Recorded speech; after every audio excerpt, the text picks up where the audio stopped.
یہ قدیم زمانے کی بات ہے۔ کسی ملک میں ایک رحم دل بادشاہ حکومت کرتا تھا جو اپنے عدل و انصاف کی وجہ سے بڑا مشہور تھا۔ بادشاہ نے اپنے وزیروں کو یہ حکم دے رکھا تھا کہ اسے ملک کے کونے کونے کی خبروں سے باخبر رکھا جائے تاکہ کوئی بھی غریب آدمی انصاف سے محروم نہ رہے۔ ایک دن بادشاہ کا وزیر سمندر کے کنارے ایک کام سے اپنے قافلے کے ساتھ گزر رہا تھا کہ اس نے ایک بوڑھے آدمی کو سمندر کے کنارے کے ساتھ دوڑتے اور یہ کہتے ہوئے سنا، میرا خزانہ سمندر کے اس پار ہے۔ بوڑھا آدمی دوڑتا ہوا اس کی طرف آتا اور کبھی دوڑتا ہوا دوسری طرف جاتا۔ وزیر بوڑھے کی یہ بات سن کر بڑا حیران ہوا۔ اس نے سوچا کیوں نہ اس بوڑھے آدمی کو پکڑ کر اس کے خزانے کا پتہ معلوم کروں۔ وزیر نے اس بوڑھے آدمی کو قید کر دیا اور بادشاہ کو اس بات سے بے خبر رکھا۔ کئی دن گزرنے کے بعد بھی وزیر اس بوڑھے آدمی سے خزانے کا پتہ نہ پوچھ سکا۔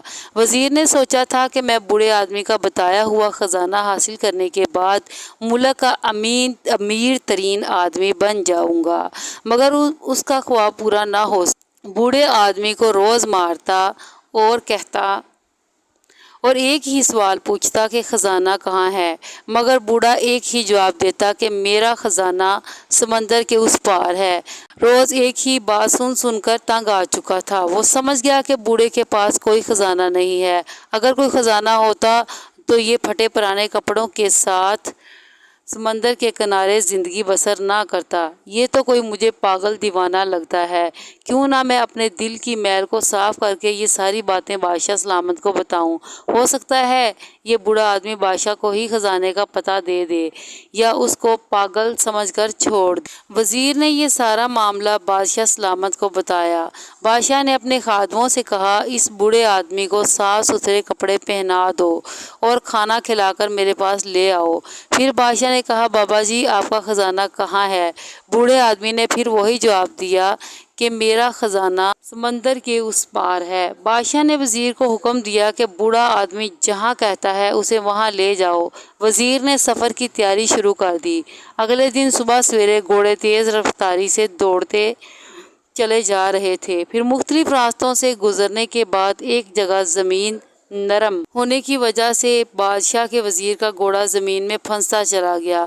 مجبوراً قافلے کو رات وہیں قیام کرنا پڑا۔ پھر اگلی صبح ہوتے ہی وہ اپنی منزل کی طرف چل پڑے۔ سفر کئی دنوں تک جاری رہا۔ جنگلوں سے نکل کر قافلے نے پہاڑوں کا رخ کیا، پھر سمندر پار کیا تو ایک تنگ سی پہاڑی راستے سے گزر کر قافلہ وہاں پہنچا تھا، اس لیے گھوڑوں کو باہر رکنا پڑا۔ پھر بوڑھا آدمی خوشی سے سب کو چھوڑ کر ایک غار کے اندر چلا گیا جہاں اس نے اپنا خزانہ دبایا ہوا تھا۔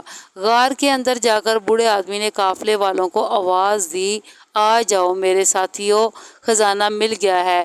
جب غار کے اندر آ کر قافلے والوں نے پھٹی پرانی ڈھیر ساری کتابوں کو دیکھا تو وہ حیران ہوئے، کیا اس بوڑھے آدمی کا یہ خزانہ ہے؟ مگر قافلے والے کر بھی کیا سکتے تھے؟ جب وزیر اور اس کے ساتھی پھٹی پرانی کتابوں کو گھوڑوں پر لاد کر بادشاہ کے محل میں پہنچے تو بادشاہ بوڑھے آدمی کی پھٹی پرانی کتابیں دیکھ کر حیران رہ گیا اور دل میں سوچنے لگا کہ کیا بوڑھے آدمی کا خزانہ یہ پھٹی پرانی کتابیں ہی ہیں؟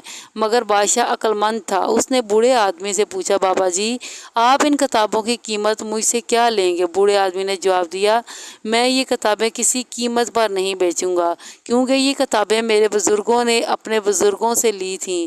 بادشاہ بوڑھے آدمی کی بات سن کر بڑا حیران ہوا۔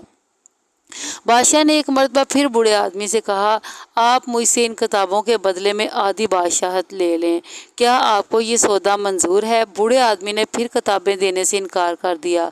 بادشاہ نے بوڑھے آدمی کو ہر طرح سے آزما لیا۔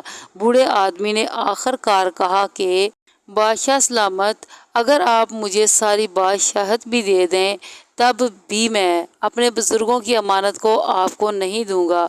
بادشاہ بوڑھے کی بات سن کر بے حد خوش ہوا اور کہا کہ علم بہت بڑی دولت ہے۔ بادشاہ نے بوڑھے آدمی کی شاگردی اختیار کر لی اور ایک عالم کا شاگرد کہلوانے میں فخر محسوس کیا۔